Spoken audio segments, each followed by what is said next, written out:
어머니, 갑자기 무슨 일이세요? 아, 내가 반찬통 하나 두고 간 것 같아서. 잠깐 안에 들어갈게. 아, 거기 계세요. 제가 가져다 드릴게요.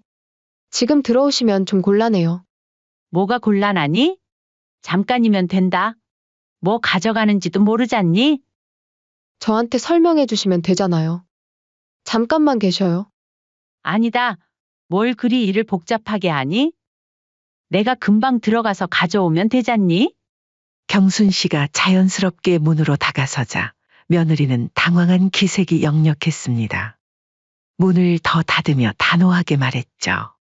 어머니, 남의 집에 함부로 들어오시면 실례예요. 왜 이렇게 말귀를 못 알아들으세요? 뭐라 했니? 남의 집이라고? 제가 안 된다면 안 되는 줄 아시지 왜 이렇게 고집을 부리시는 거예요? 이번 사연의 주인공은 65세 이경순 씨입니다.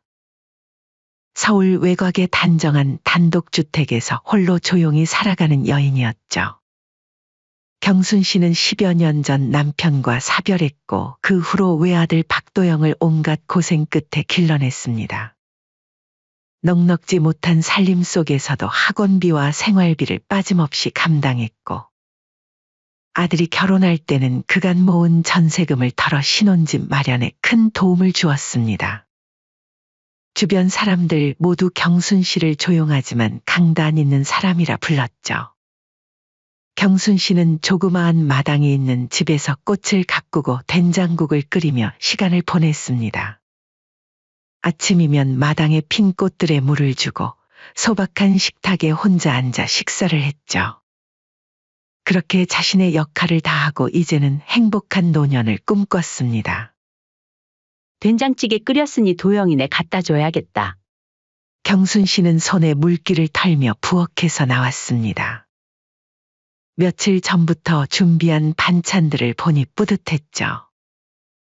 하지만 그녀의 마음 한켠에는 요즘 묘한 불편함이 자꾸만 퍼져가고 있었습니다. 며느리 강지우는 결혼 초기에는 매사에 공손했고 감사도 잘 표했습니다. 전업주부로 가사와 육아를 전담하며 겉으로는 흠잡을 데 없는 사람이었죠. 하지만 시간이 흐를수록 시어머니인 경순 씨를 향한 말투와 태도에 변화가 생겼습니다. 어머니, 이번 주말엔 저희끼리 좀 쉬려고요. 애 좀 봐주실 수 있으세요? 며느리의 목소리가 전화기 너머로 들려왔습니다. 나도 주말에 약속이 좀 잡혀 있는데 다음 주는 어떠니? 어머니, 아시잖아요. 요즘 육아 스트레스가 너무 심해서 이번 주만 좀 봐주시면 안 될까요? 이런 일이 한두 번이 아니었기에 경순 씨는 한숨을 내쉬었습니다.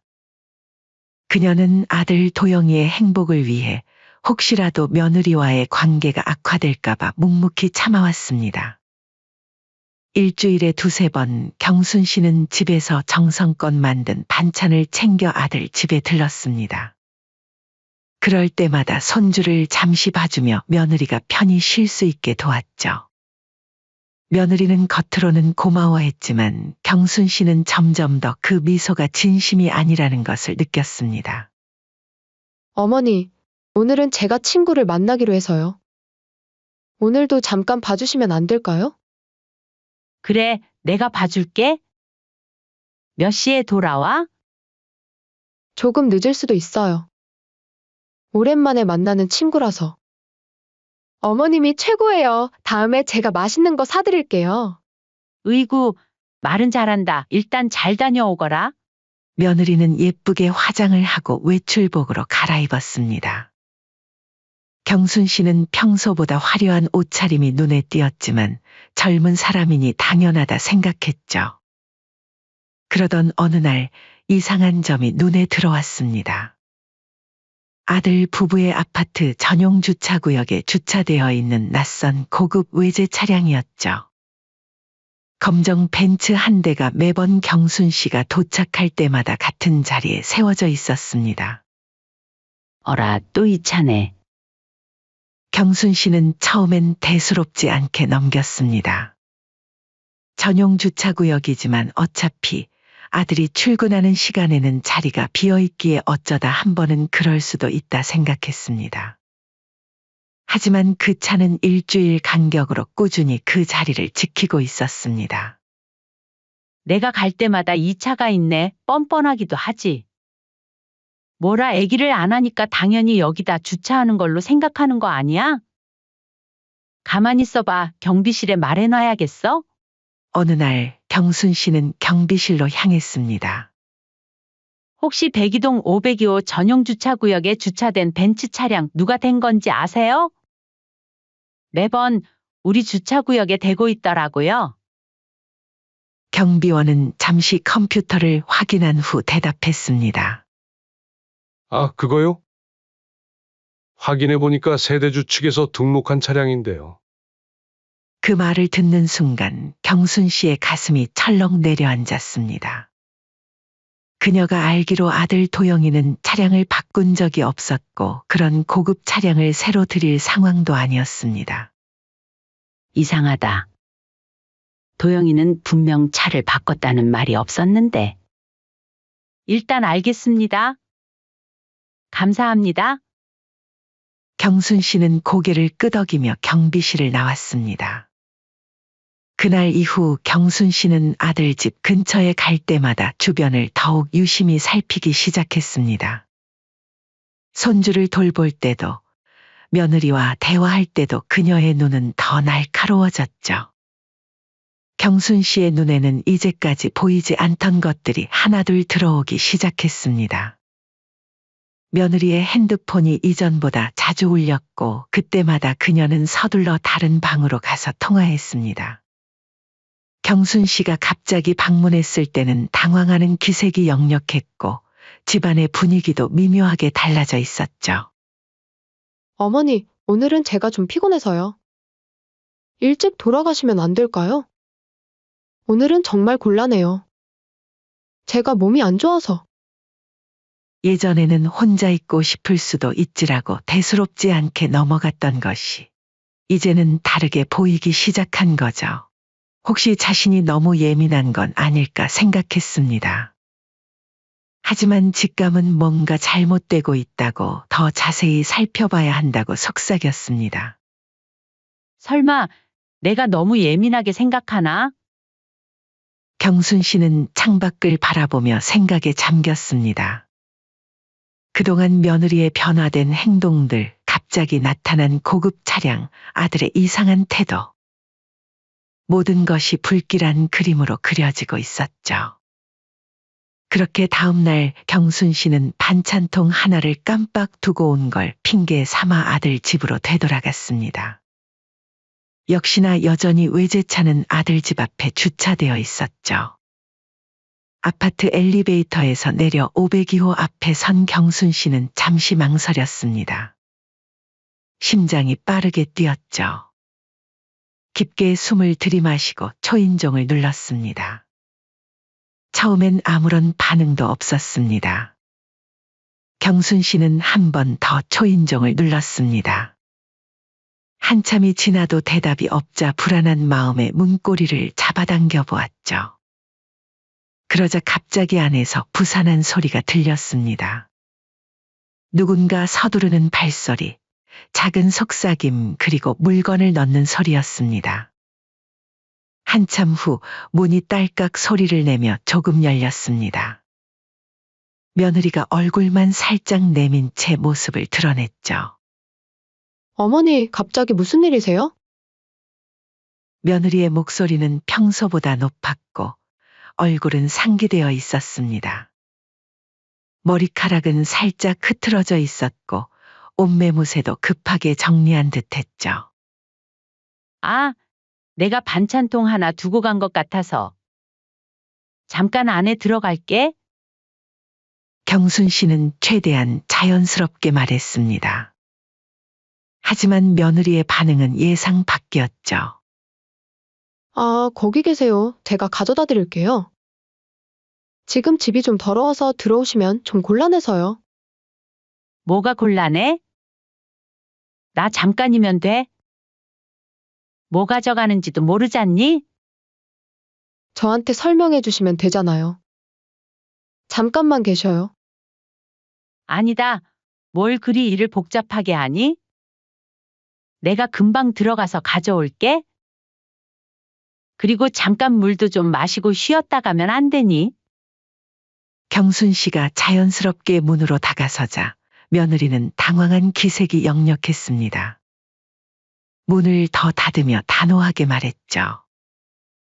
아이 참, 왜 이렇게 말귀를 못 알아들으세요? 어머니, 남의 집에 함부로 들어오시면 곤란해요. 제가 싫다고 몇 번을 말씀드렸잖아요. 뭐라 했니? 남의 집이라고? 1시간도 아니고 잠깐만 들렸다 가겠다는데 그것도 안 된다는 거니? 제가 안 된다면 안 되는 줄 아시지 왜 이렇게 고집을 부리시는 거예요? 그냥 돌아가시라고요. 그렇게 경순 씨는 어쩔 수 없이 무거운 발걸음으로 돌아섰습니다. 엘리베이터를 기다리며 그녀는 벽에 기대어 섰습니다. 다리가 후들거렸고 손이 떨렸죠. 엘리베이터 문이 열리자 겨우 안으로 들어가 1층 버튼을 눌렀습니다. 그렇게 경순 씨는 집에서 나오자마자 다시 경비실로 향했습니다. 아파트 입구에서 만난 경비원은 경순 씨를 알아보고 반갑게 인사했죠. 또 오셨네요. 그 차량 아드님 차량 맞는지 확인해 보셨어요? 그게 좀 여쭤볼 게 있어서요.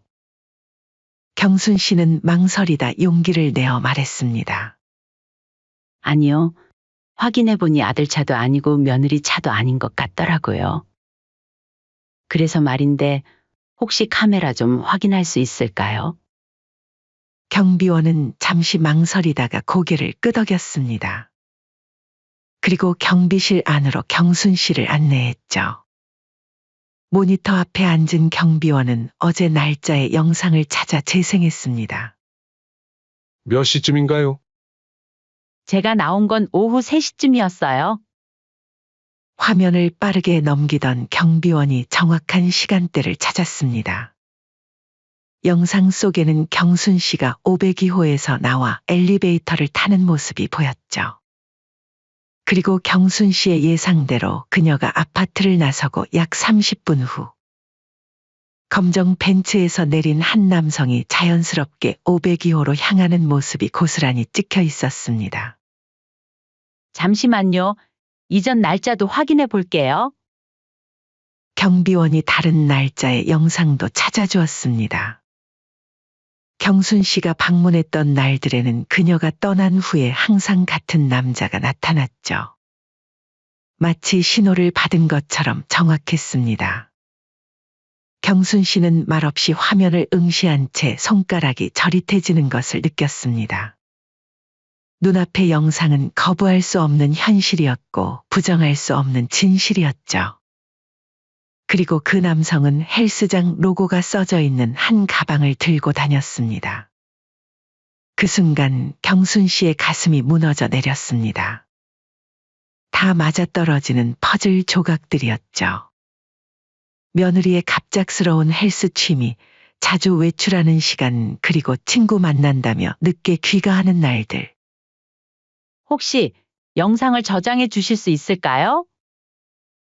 경비원은 경순 씨의 간절한 눈빛에 마음이 움직였는지 결국 영상 일부를 휴대폰에 저장해 주었습니다. 집으로 돌아온 경순 씨는 이제 이 일을 어떻게 해야 할지, 이 진실을 아들에게 어떻게 전해야 할지 고민이 밀려왔죠.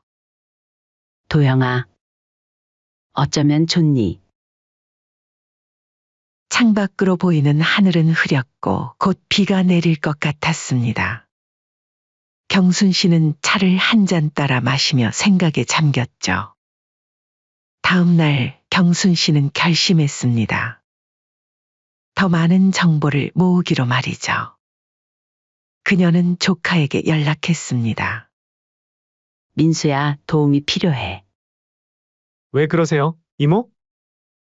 경순 씨는 벤츠 차량에 써져 있는 전화번호를 조카에게 주었고 며칠 후 조카에게서 전화가 왔습니다.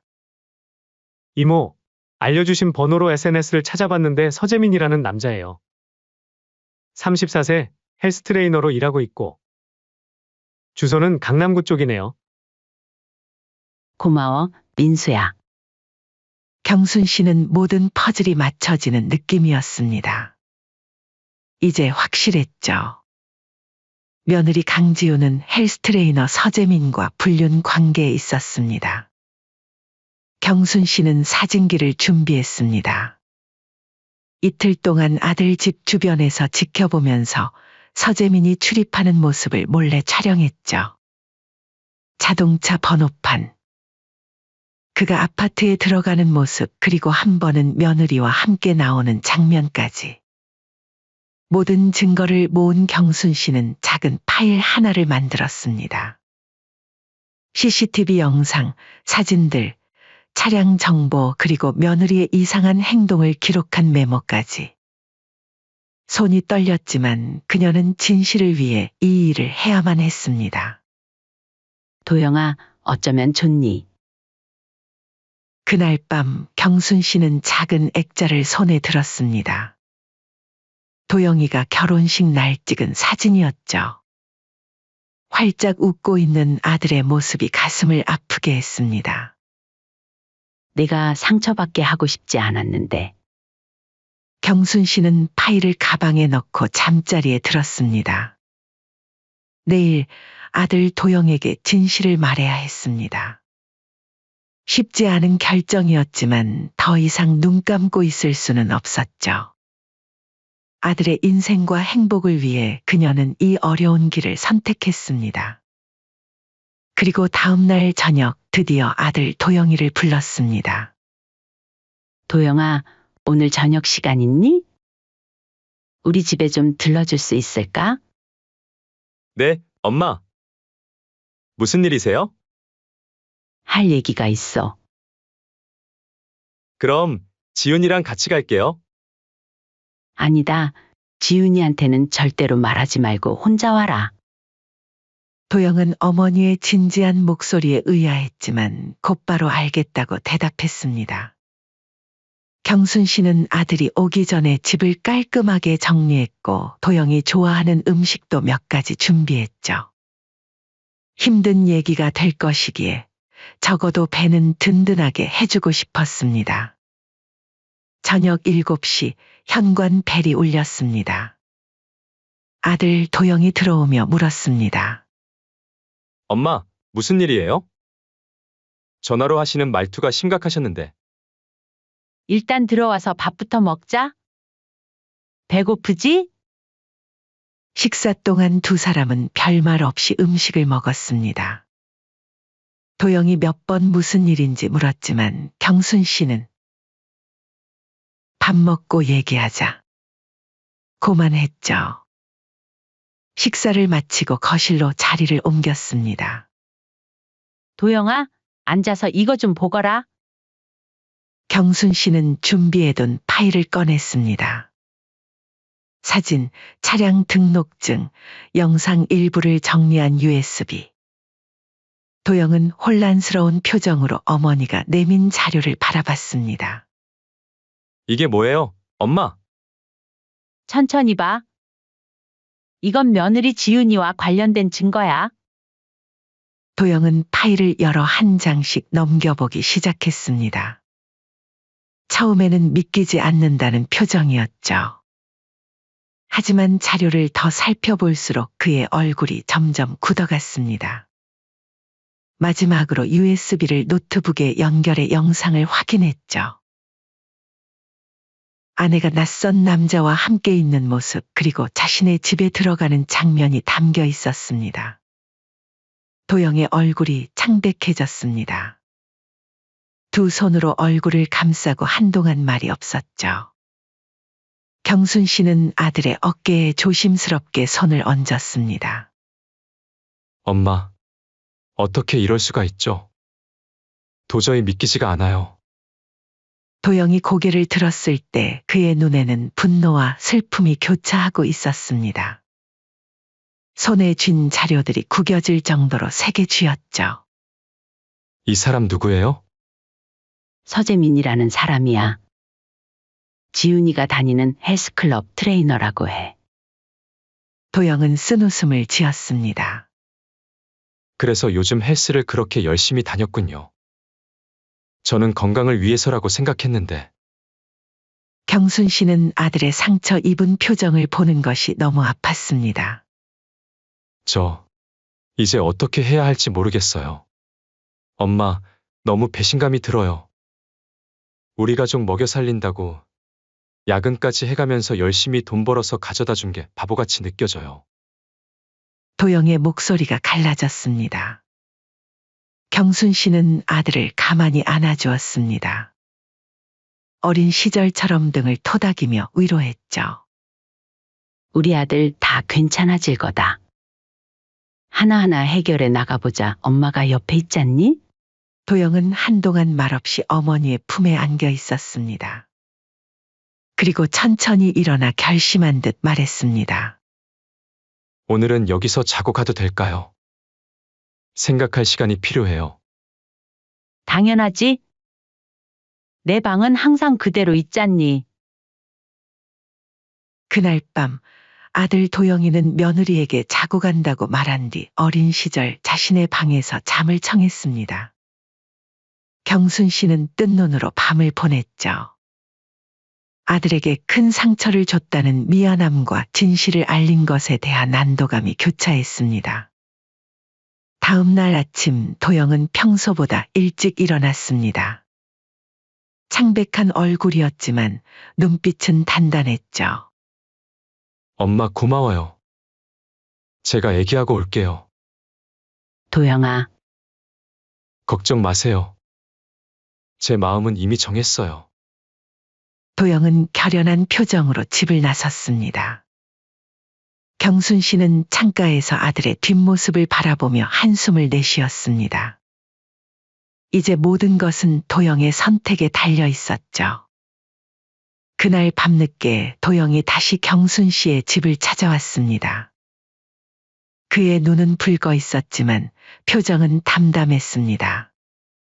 어떻게 됐니? 지훈이랑 얘기했어요. 도영은 침착하게 말을 이어갔습니다. 처음엔 부정했어요. 모든 게 오해라고, 그 사람은 그저 트레이닝만 받는 사이라고. 경순 씨는 조용히 듣고 있었습니다. 하지만 엄마가 모아준 증거들을 보여주니 더 이상 거짓말을 하지 못하더군요. 결국 모든 걸 인정했어요. 도영의 목소리가 떨렸지만 그는 계속 말을 이었습니다. 이제 끝이에요, 엄마. 경순 씨는 아들의 손을 꼭 잡았습니다. 아무 말도 하지 않았지만 그 손길이 큰 위로가 되었습니다. 지훈이는 짐을 챙겨 친정으로 돌아갔어요. 이혼 절차는 변호사와 상담 후 진행하려고 해요. 경순 씨는 조용히 고개를 끄덕였습니다. 도영이 맞는 선택을 했다고 생각했지만 그의 고통을 생각하면 가슴이 아팠습니다. 힘들겠지만 엄마가 곁에 있을게. 고마워요, 엄마. 이렇게라도 알게 해주셔서. 지훈이는 끝까지 내 탓이라 하더라고요. 내가 야근하고 일에만 집중해서 외롭게 둔 제 탓이래요. 경순 씨는 깊은 한숨을 내쉬었습니다. 그게 어떻게 너 탓이니? 말도 안 되는 소리를 하는구나. 어떻게 사람이 이렇게 뻔뻔할 수가 있니? 너가 가족을 위해 얼마나 열심히 일해왔는지 엄마는 다 아니까 자책하지 말거라. 경순 씨는 창밖을 바라보았습니다. 가을 하늘이 맑았고 단풍이 물들기 시작했죠. 도영아, 우리 함께 이겨내자. 경순 씨는 아들의 어깨를 토닥이며 속삭였습니다. 이제 그들에게는 새로운 시작이 기다리고 있었습니다. 이혼 소송이 시작된 지 일주일이 지났습니다.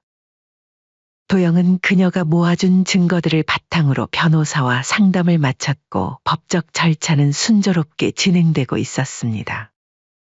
모든 증거가 명백했기에 위자료와 재산 분할에서 도영에게 유리한 방향으로 흘러가고 있었죠. 경순 씨는 그날도 평소처럼 마당에 핀 국화꽃에 물을 주고 있었습니다. 가을 햇살이 따스했고 바람도 선선했죠. 문득 현관 벨 소리가 들렸습니다. 누구지? 문을 열자 뜻밖의 손님이 서 있었습니다. 며느리였죠. 화장기 없는 얼굴에 부스스한 머리, 평소에 세련된 모습은 온데간데 없었습니다. 어머니, 저예요. 제발, 도영 오빠 마음 좀 돌려주세요. 어머니 말씀이라면 들을 거예요. 경순 씨는 천천히 한 발짝 물러서며 문을 더 넓게 열었습니다. 안 그래도 나도 할 말이 많다. 일단 들어와서 얘기하자. 며느리는 고개를 들어 경순 씨를 바라보았습니다. 희망의 빛이 스쳤다 사라지는 듯한 표정이었죠. 경순 씨는 그런 며느리의 모습에서 어떤 감정도 느끼지 못했습니다. 더 이상 분노도 서운함도 없었죠. 그저 담담했습니다. 두 사람은 거실에 마주 앉았습니다. 경순 씨는 차를 내왔지만 며느리는 손도 대지 않았죠. 어머니, 정말 죄송해요. 제가 큰 실수를 했어요. 경순 씨는 차를 한 모금 마시며 며느리를 바라보았습니다. 실수? 실수라고 했니? 네. 일시적인 감정에 휩쓸려서. 경순 씨의 눈빛이 날카로워졌습니다. 실수는 한 번 하는 게 실수야. 내가 한 건 몇 개월간 계속된 일이었지. 그게 어떻게 실수라고 할 수 있니? 며느리의 얼굴이 붉어졌습니다. 움찔하며 고개를 숙였죠. 그래도 저는 오빠를 사랑해요. 다시 기회를 주면 정말 잘할 자신 있어요. 경순 씨의 목소리가 차갑게 가라앉았습니다. 내가 생각하는 사랑이 그런 거니? 남편이 집을 비운 사이 다른 남자를 집에 들이는 게? 내가 정말 마음 같아서는 너네 집안 전부 뒤집어 엎고 싶은데 아들이 말려서 겨우 참았다. 며느리는 울음을 참으며 말을 이었습니다. 제가 잘못했어요. 다시는 절대로 그러지 않을게요. 제발. 도영이한테 가서 빌어야지. 왜 나한테 왔니? 며느리는 손수건으로 눈물을 닦으며 대답했습니다. 오빠가 제 전화도 안 받고 문자도 무시해요. 변호사를 통해서만 연락하겠다고. 그게 당연하지 않니? 너 같으면 어떻게 했을 것 같은데? 하지만 어머니라면, 어머니가 말씀해 주시면 오빠가 마음을 돌릴 거라고 생각했어요. 경순 씨는 쓴웃음을 지었습니다. 너도 정말 뻔뻔하구나. 내가 왜 그래야 하지? 내 아들이 또 내게 상처받길 바라는 것도 아니고. 어머니, 제발요. 한 번만 기회를 주세요. 제가 정말 잘할게요. 경순 씨는 천천히 일어났습니다. 그리고 벽에 걸린 사진 한 장을 가리켰죠. 도영이 어릴 적 사진이었습니다. 나는 이 아이를 키우면서 한 번도 그 아이의 행복보다 내 행복을 먼저 생각한 적이 없어. 밤새 일하고 끼니를 거르고 내 것을 포기하면서도 도영이가 웃으면 그걸로 충분했지. 그런데 너는? 도영이 행복보다 내 욕심을 채우는데 급급했잖아. 며느리는 고개를 푹 숙인 채 어깨를 떨었습니다. 기회는 이미 충분히 있었어. 결혼하는 날 너에게 내 아들을 맡긴 순간부터 내게 평생의 기회를 준 거야. 경순 씨의 눈빛이 날카로워졌습니다. 도영이한테도 애기 다 들었다. 도영이가 너한테 외도했다는 증거를 내미니까 전부 남 탓하기 급급했다면서? 며느리의 얼굴이 창백해졌습니다. 털썩 무릎을 꿇고 앉아 경순 씨의 손을 잡으려 했죠. 어머니, 제발요. 저 정말 후회하고 있어요. 제 인생이 망가져요. 경순 씨는 단호하게 손을 뺐습니다. 지은아, 내 인생을 망친 건 나도 도영이도 아니야. 바로 너 자신이야. 경순 씨는 차분하게 말을 이었습니다. 가거라. 도영이도 나도 이제 새 출발을 할 거야. 너도 자신의 잘못을 되돌아보고 새 삶을 살아가길 바란다. 며느리는 흐느끼며 현관으로 향했습니다. 문 앞에서 마지막으로 돌아보았죠. 어머니, 정말 죄송해요. 한 번만 더 생각해 주세요. 경순 씨는 아무 말 없이 바라보았습니다. 며느리는 고개를 숙이고 집을 나섰습니다. 문이 닫히는 소리와 함께 경순 씨는 깊은 한숨을 내쉬었죠. 이제 끝났구나. 한 달 후 이혼 소송은 도영에게 유리한 방향으로 마무리되었습니다. 며느리는 위자료를 지불해야 했고 제3분할에서도 크게 불리한 입장에 놓였죠. 결국 그녀는 원룸으로 옮겨 살게 되었습니다. 지역 커뮤니티에는 며느리의 불륜 사실이 퍼졌고 그녀가 다니던 헬스클럽에서도 사람들의 시선이 따가워 결국 그만두게 되었습니다. 상간남은 이미 다른 여성과 어울리고 있다는 소문이 돌았습니다. 며느리는 사회적 고립 속에서 서서히 잊혀져 갔죠. 한편 도영은 어머니 경순 씨의 집으로 들어왔습니다. 처음에는 임시적인 거처로 생각했지만 함께 지내는 시간이 길어질수록 두 사람 모두 이 생활이 편안하다고 느꼈습니다. 엄마, 저 오늘 회사에서 좋은 소식이 있어요. 어느 날 저녁 도영이 밝은 표정으로 집에 돌아왔습니다. 뭔데? 승진했어요. 팀장으로요. 경순 씨는 기쁜 마음에 도영의 등을 두드렸습니다. 축하해, 도영아. 내 아들이 최고야. 엄마 덕분이에요. 엄마가 아니었으면 저 아직도 눈 가리고 아웅하고 있었을 거예요. 경순 씨는 따뜻한 미소를 지었습니다. 몇 개월 전만 해도 도영의 눈빛은 슬픔과 상처로 가득했는데 이제는 다시 생기가 돌아왔습니다. 이제 슬슬 새 집을 알아봐야 하지 않을까? 경순 씨가 물었습니다. 도영은 고개를 저었죠. 왜요?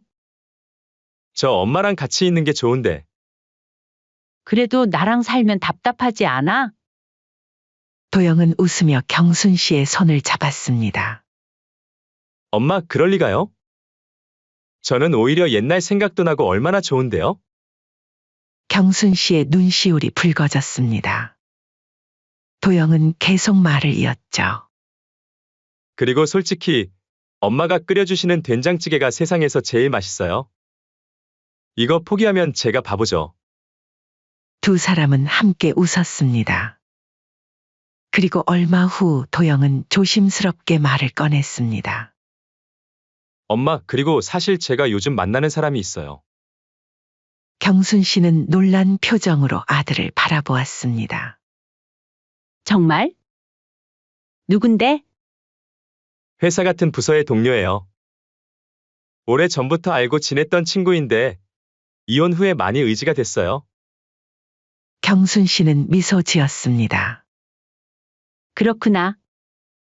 좋은 사람이니? 네, 정말 착해요. 다음에 소개시켜 드릴게요. 그래, 기대할게. 경순 씨는 아들의 밝아진 모습에 마음이 따뜻해졌습니다. 모든 일이 지나가고 이제는 새로운 시작이 기다리고 있었죠. 그렇게 몇 년 후 도영은 새 여자친구와 결혼했습니다. 하지만 경순 씨의 집을 떠나지는 않았죠.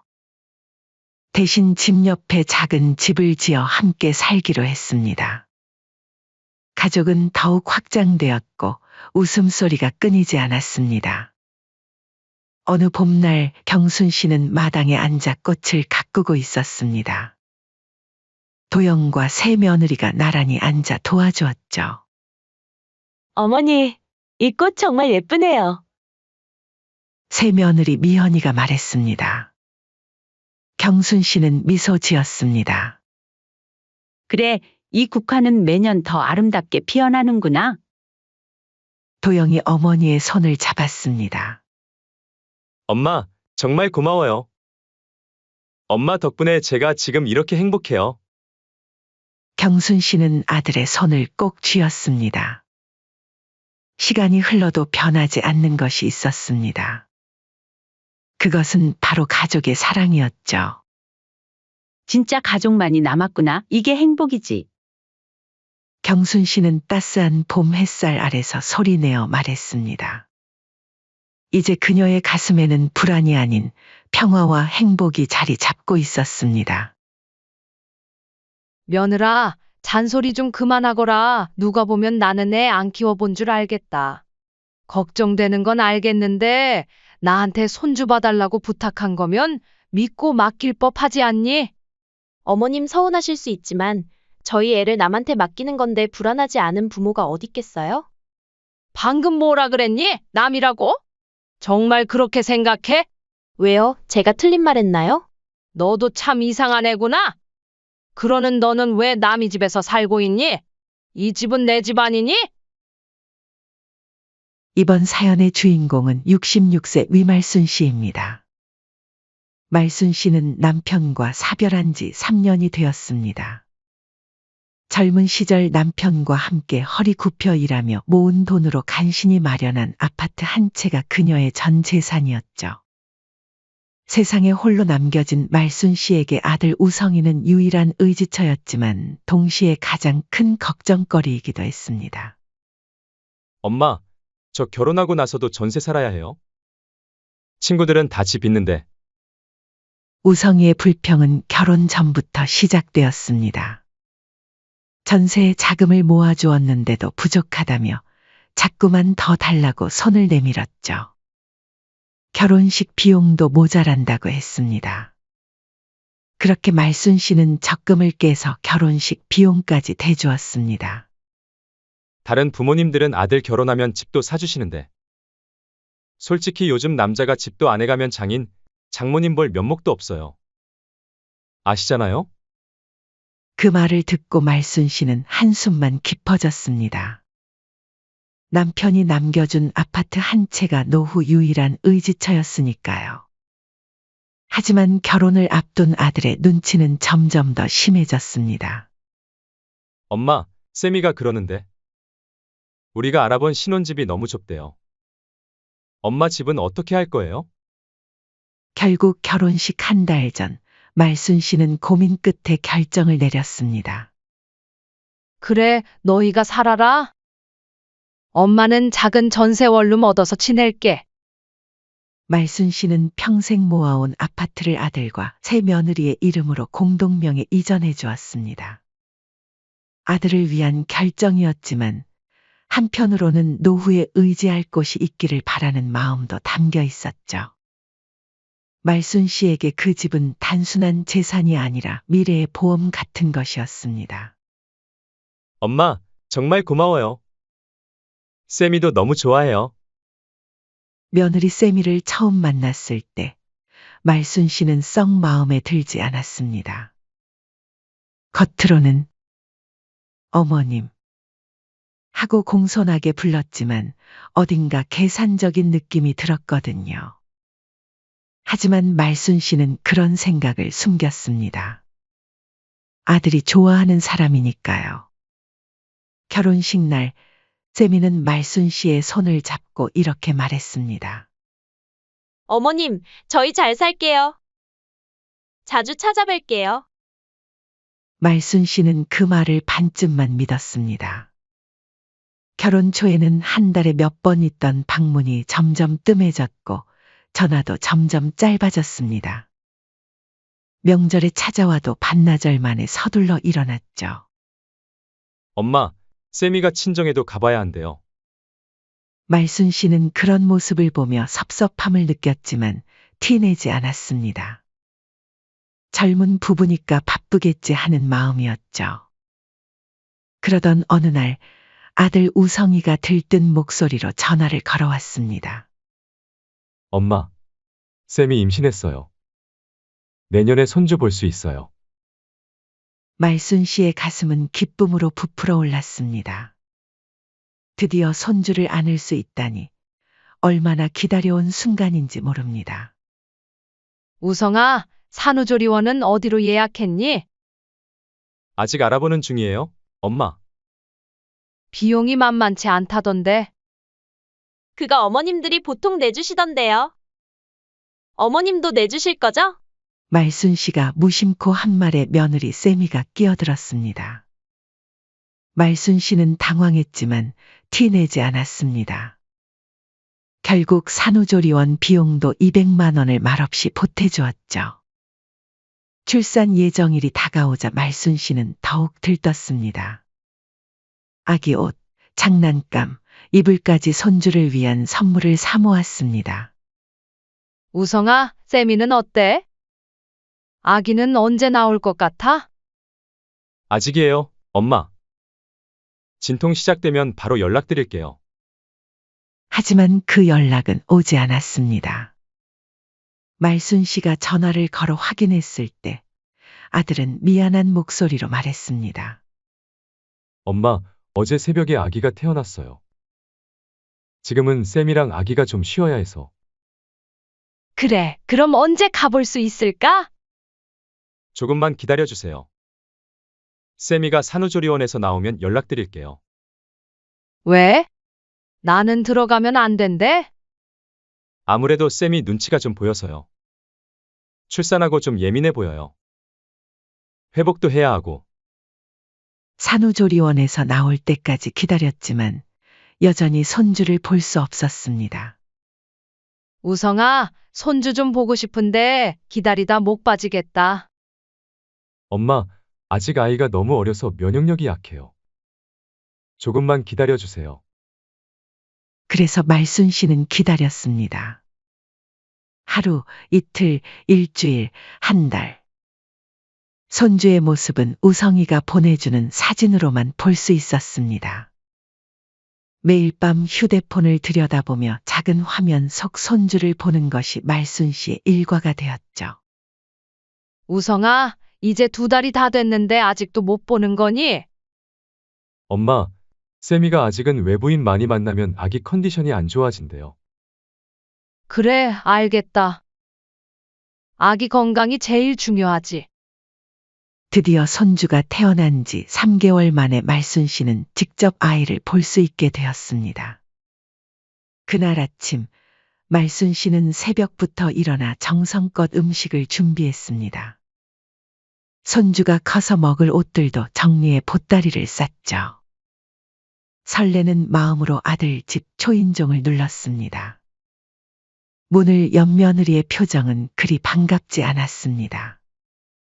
어머님, 손 먼저 씻고 오세요. 그리고 여기 준비한 옷으로 갈아입으셔야 해요.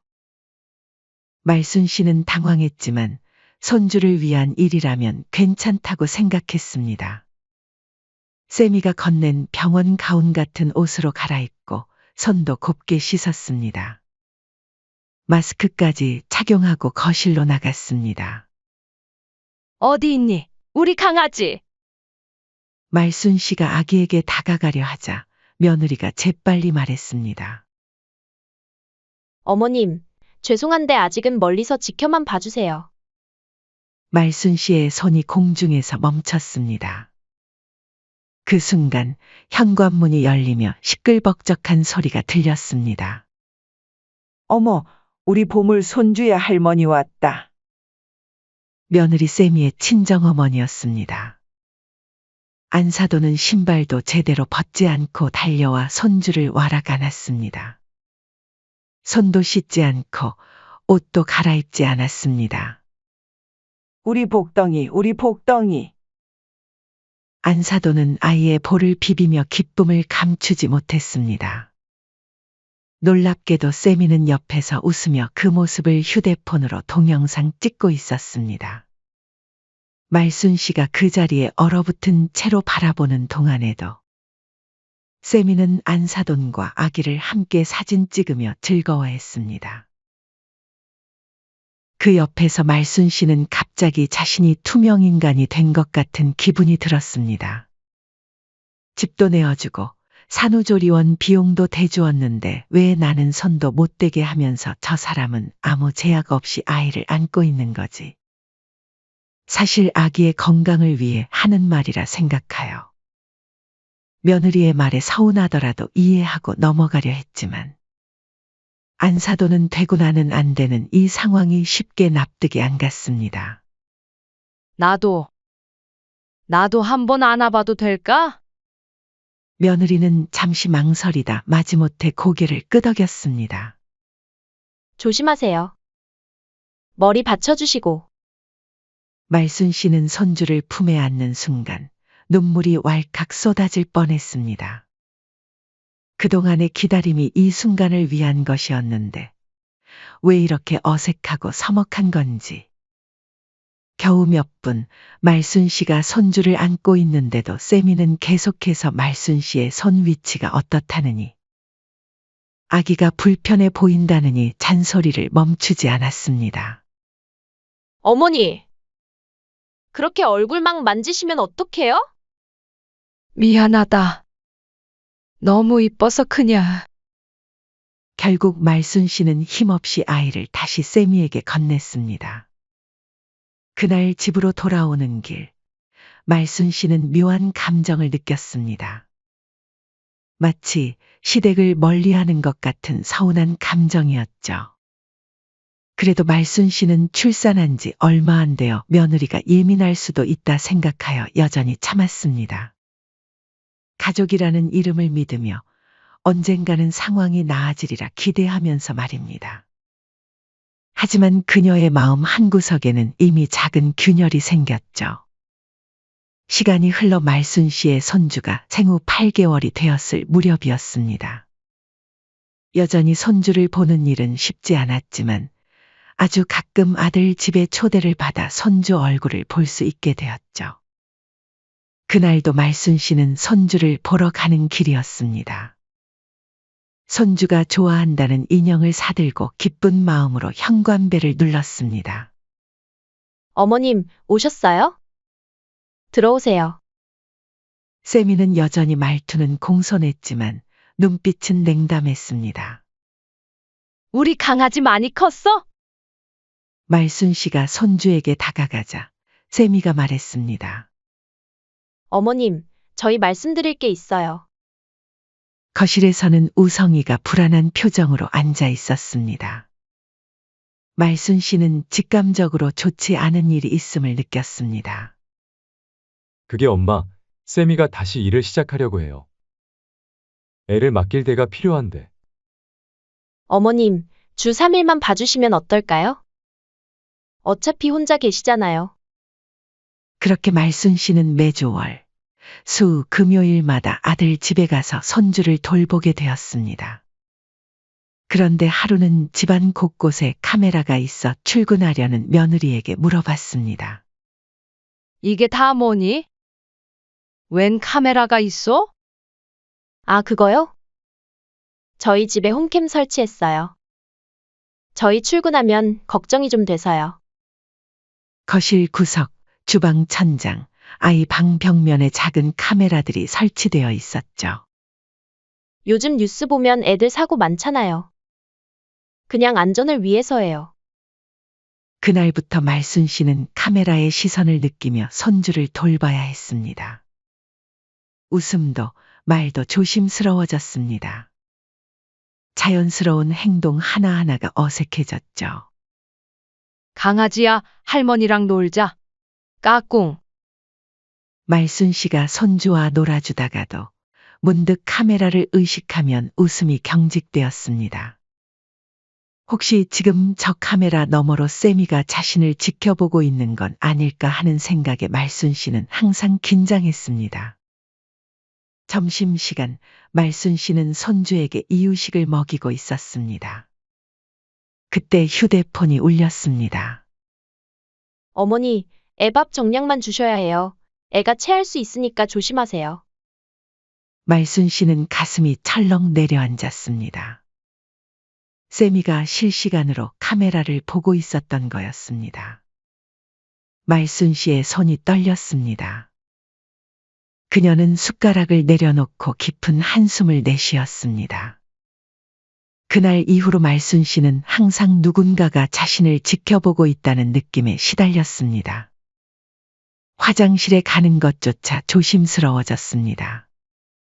잠시라도 손주를 혼자 두면 안 될 것 같은 압박감이 들었죠. 하루는 말순 씨가 손주를 재우고 잠시 쉬고 있는데 휴대폰이 또 울렸습니다. 어머니, 애가 자는데 왜 거실에 계세요? 혹시 무슨 일 있으면 바로 못 가잖아요. 너무 걱정하는구나. 내가 알아서 할게. 그만 신경 끄고 일이나 하거라. 말순 씨는 더 이상 참을 수 없었습니다. 손주를 사랑하지만 이렇게 감시받는 느낌은 견디기 힘들었습니다. 그날 밤 말순 씨는 잠을 이루지 못했습니다. 자신이 무엇을 잘못했길래 이런 대우를 받아야 하는지 몰랐습니다. 나는 애 안 키워봤나? 뭐가 그렇게 걱정이 되길래 왜 이렇게 감시를 해? 말순 씨의 머릿속에서는 수많은 생각이 맴돌았습니다. 손끝이 떨릴 정도로 화가 났습니다.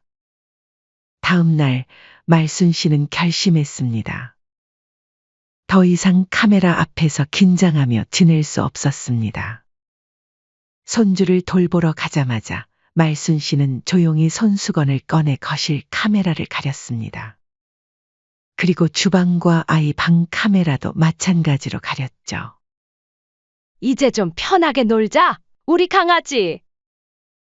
그날은 오랜만에 말순 씨가 마음 편히 손주와 놀아준 날이었습니다. 손주의 웃음소리가 집안에 가득했고 말순 씨도 진심으로 웃을 수 있었습니다. 카메라의 감시 없이 손주와의 시간은 훨씬 더 자연스럽고 즐거웠습니다. 할머니가 노래 불러줄까? 말순 씨는 손주를 무릎에 앉히고 노래를 불러주었습니다. 손주는 까르르 웃으며 말순 씨의 얼굴을 만졌습니다. 그 순간만큼은 세상 모든 걱정이 사라진 것 같았습니다. 하지만 그 행복도 잠시였습니다. 오후 5시 며느리 세미가 예상보다 일찍 퇴근했습니다. 현관문을 열자마자 세미의 얼굴이 불그락불그락해졌습니다. 어머님, 왜 홈캠을 가리셨어요? 세미의 목소리는 떨리고 있었습니다. 말순 씨는 침착하게 대답했습니다. 내가 뭐 잘못한 것도 아닌데 왜 이렇게 감시받는 느낌이 드는지 모르겠더라. 실제로도 계속 나한테 잔소리하지 않니? 세미는 입술을 깨물었습니다. 그녀의 눈에는 분노가 가득했습니다. 어머님 서운하실 수 있지만 저희 애를 남한테 맡기는 건데 불안하지 않은 부모가 어딨겠어요? 그 순간 말순 씨의 심장이 쿵 내려앉았습니다. 남이라는 단어가 귓가에 맴돌았습니다. 말순 씨는 자신의 귀를 의심했습니다. 그저 가족이라는 이유로 모든 것을 참아왔는데 결국 자신은 남에 불과했다는 사실이 가슴을 찢어놓았습니다. 며느리 세미는 그제야 자신이 실수했다는 것을 깨달았는지 말을 더듬었습니다. 방금 뭐라 그랬니? 남이라고? 아니, 그게 아니라. 어머님을 남이라고 한 게 아니라 그냥 일반적으로. 하지만 이미 말순 씨의 귀에는 들리지 않았습니다. 지금까지 참아왔던 모든 서러움이 한꺼번에 밀려왔죠. 너도 참 이상한 애구나. 남한테 애를 맡기고? 말순 씨의 목소리가 떨렸습니다. 손주는 마치 할머니의 슬픔을 느끼기라도 한 듯 갑자기 울음을 터뜨렸습니다. 며느리는 서둘러 아이를 안아 달래며 말순 씨에게서 멀어졌습니다. 그 순간 말순 씨의 머릿속에서 무언가가 확 바뀌었습니다. 지금까지의 모든 상황이 한순간에 정리되는 느낌이었습니다. 아들 부부에게 집을 내어주고 손주를 위해 참아왔던 모든 시간이 마치 모래성처럼 무너져 내렸습니다. 이제 와서 보니 너는 나를 남처럼 대우했나 보구나? 아니요, 그냥 말이 그렇다는 거죠. 뭘 또 그렇게 받아들이세요? 말순 씨는 천천히 일어섰습니다.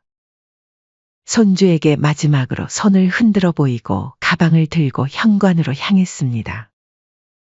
며느리는 당황한 표정으로 말순 씨를 바라보았습니다. 어머님, 어디 가세요?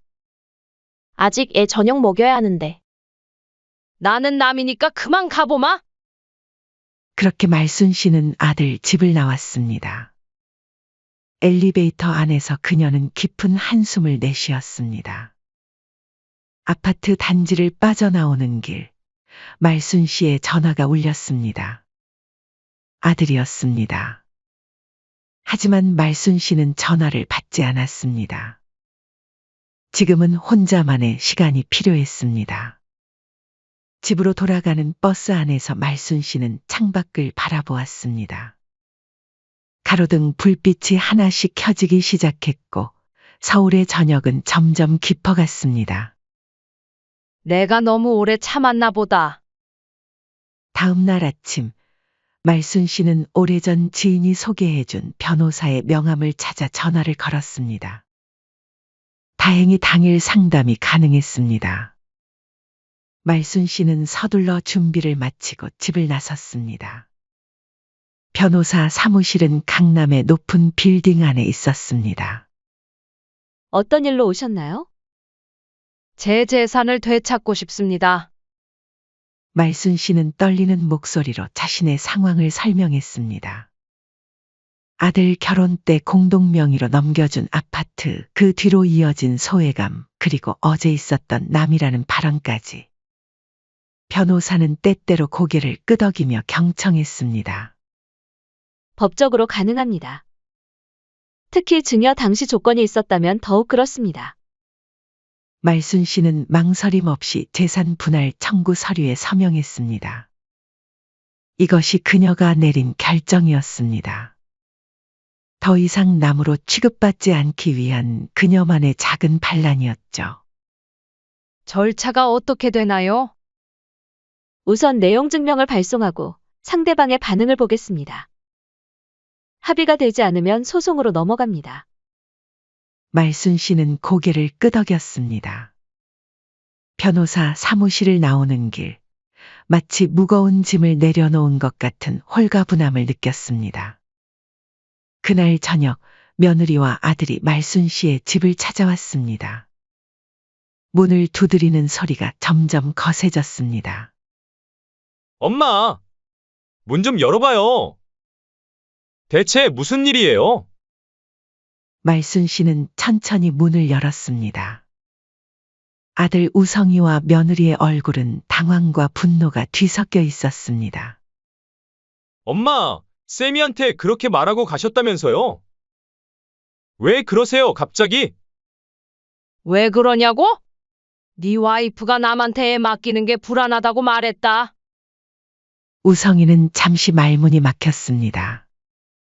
세미가 모든 이야기를 한 모양이었죠. 그건 쌤이가 말실수한 거예요. 어떻게 엄마를 남이라고 생각하겠어요? 그럼 왜 홈캠으로 나를 감시했니? 그건 쌤이가 좀 예민해서 그렇죠. 내 아내가 날 얼마나 무시했는지 너는 모르지? 내가 얼마나 참아왔는지 모르지? 아들 우성이는 할 말을 잃은 듯했습니다. 말순 씨는 깊은 한숨을 내쉬었습니다. 내가 평생 모아온 집을 너희에게 줬는데 그 대가가 이거니? 엄마, 그거 아니에요. 우리 진짜 고마워하고 있어요. 그냥 쌤이가 요즘 일 때문에 예민한 것뿐이에요. 아들아, 나도 인간이야. 나한테도 자존심이 있어. 지금까지 시댁 차별했던 거 계속 참았다.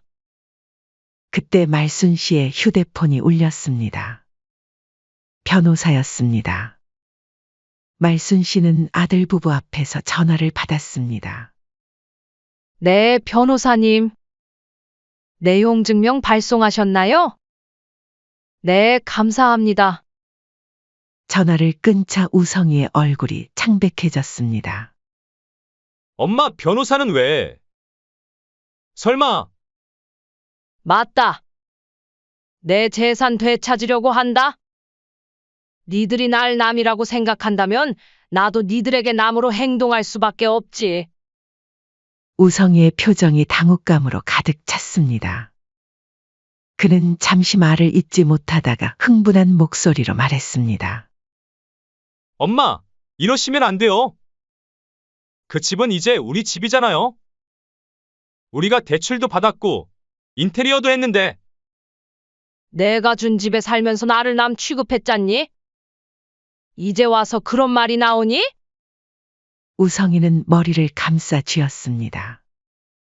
이런 상황이 올 거라고는 상상도 못했을 겁니다. 엄마, 제발 그러지 마세요. 제가 대신 사과할게요. 앞으로 잘할게요. 이미 늦었다. 변호사님 말로는 승산이 높대. 내 돈 주고 산 집 법적으로 찾을 수 있대. 어머님, 저 정말 죄송합니다. 순간 며느리의 목소리가 떨렸습니다. 말순 씨는 아무 말 없이 세미를 바라보았습니다. 어머님, 제가 잘못했어요. 어머님을 남이라고 생각한 적 없어요. 그건 정말 말실수였어요. 쌤이야, 말실수가 아니라 마음이 그랬던 거잖아. 내가 보여준 행동이 말해주고 있는데. 그동안 너가 차별하는 것들을 내가 모를 줄 알았니? 그래도 나는 가족이라 생각해서 참고 있었어.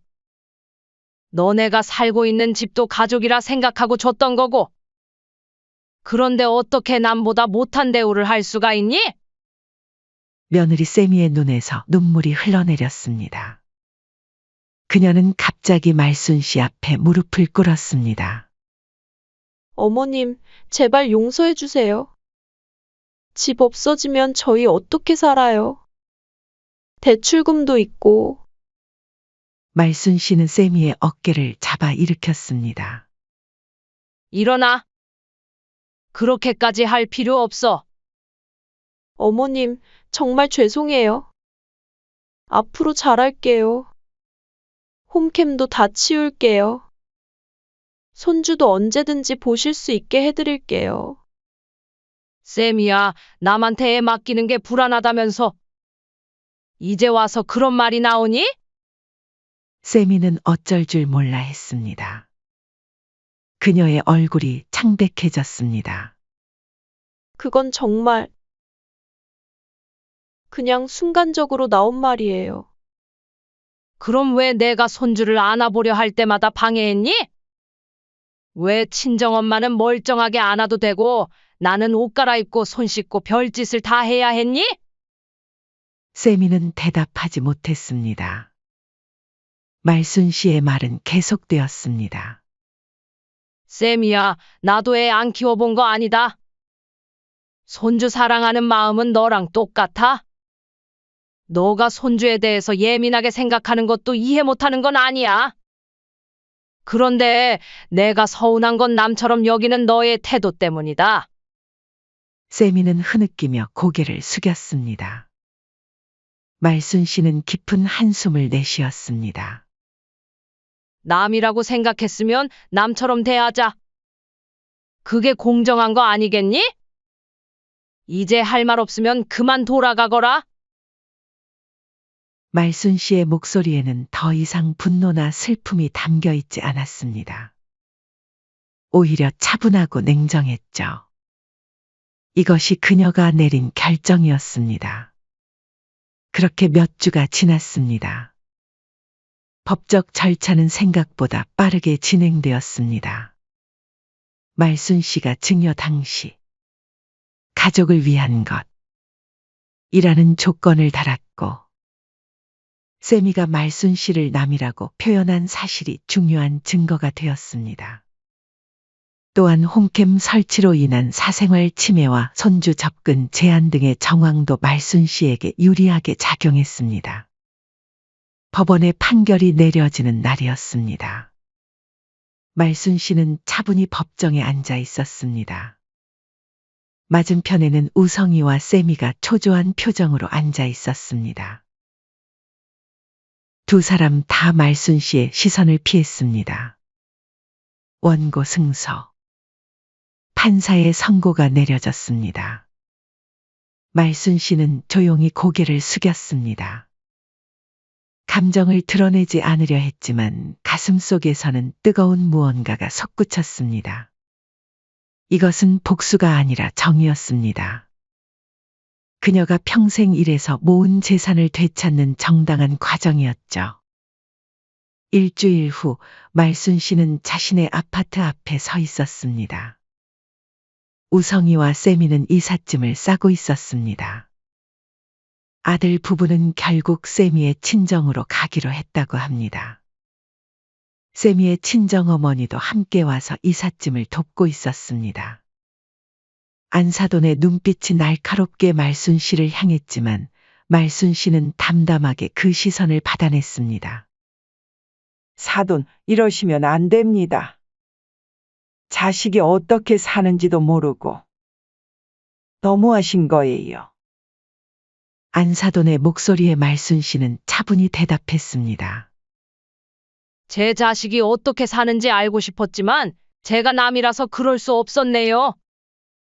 안사돈은 말문이 막혔습니다.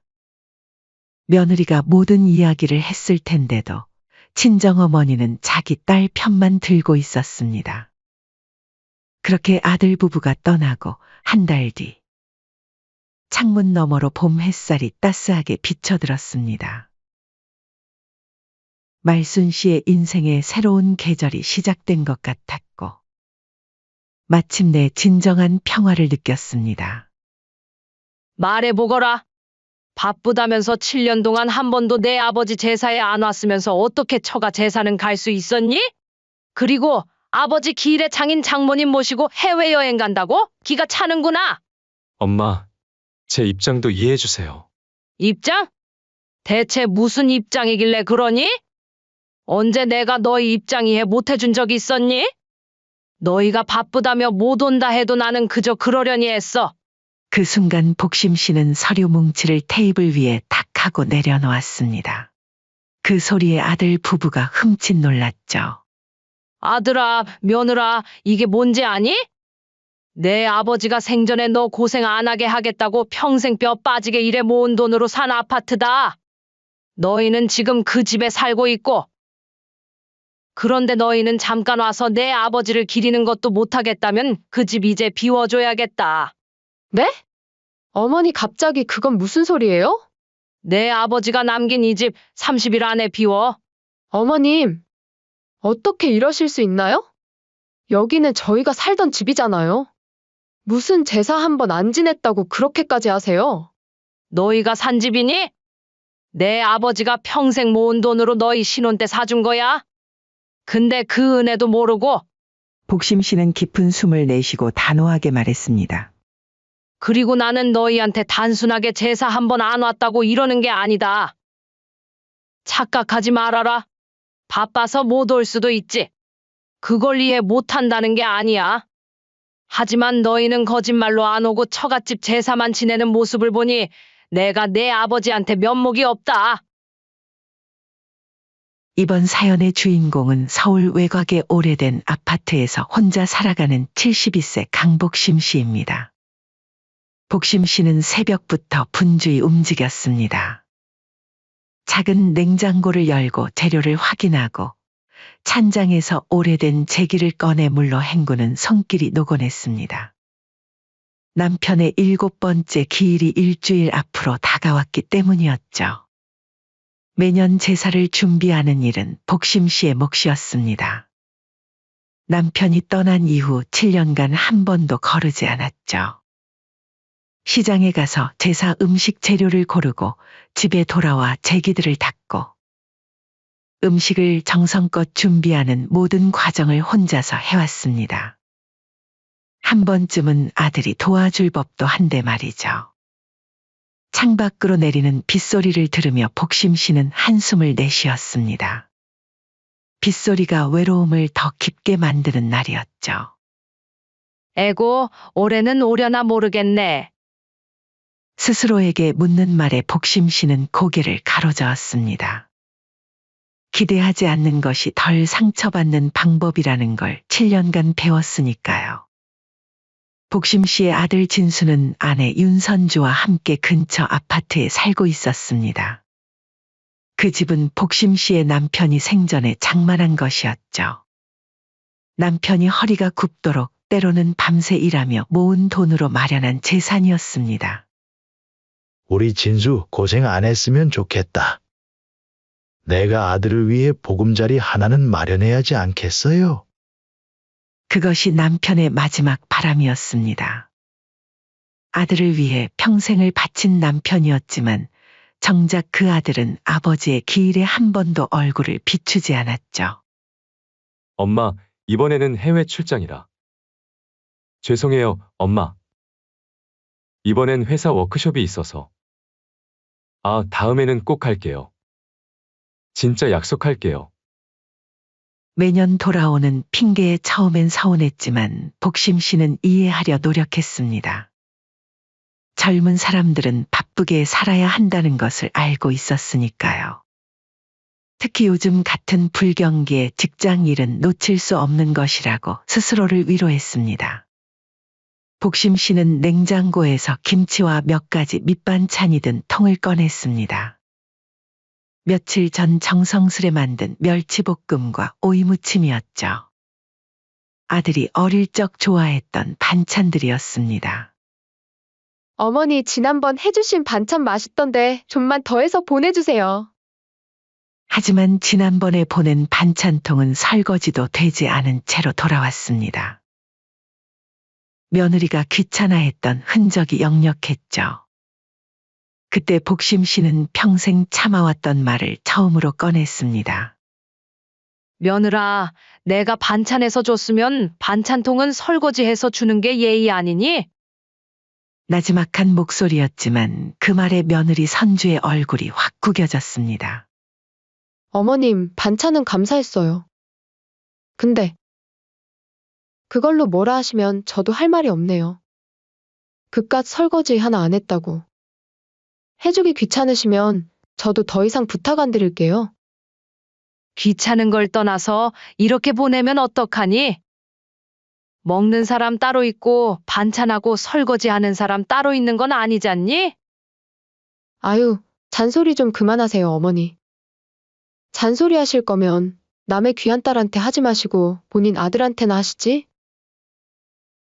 이후로 복심 씨는 웬만하면 이런 말을 꺼내지 않았습니다. 특히 며느리에게 미운 털이 박히면 아들마저 멀어질까 두려웠기 때문이었습니다. 남편이 떠난 후 유일한 가족인 아들을 잃을까 하는 두려움이 컸던 것이죠. 남편 제사도 마찬가지였습니다. 내심 아들과 며느리가 함께 도와줬으면 했지만 요즘 시대의 며느리에게 제사를 도와달라 하는 것은 구시대적이라는 것을 복심 씨도 알고 있었습니다. 그래서 늘 혼자 모든 준비를 했죠. 하지만 적어도 아들은 아버지 제사에 참석해야 한다고 생각했습니다. 그런데 아들마저 매번 회사 일을 핑계로 오지 않았죠. 바쁜 세상이니까. 아들도 회사에서 자리 잡아야 하니까.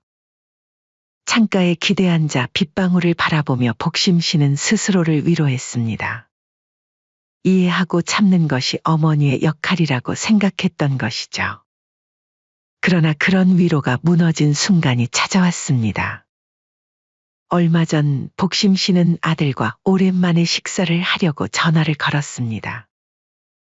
모처럼 아들의 목소리를 듣고 싶었던 것이죠. 진수야, 주말에 시간 있니? 오랜만에 같이 밥이라도 먹자.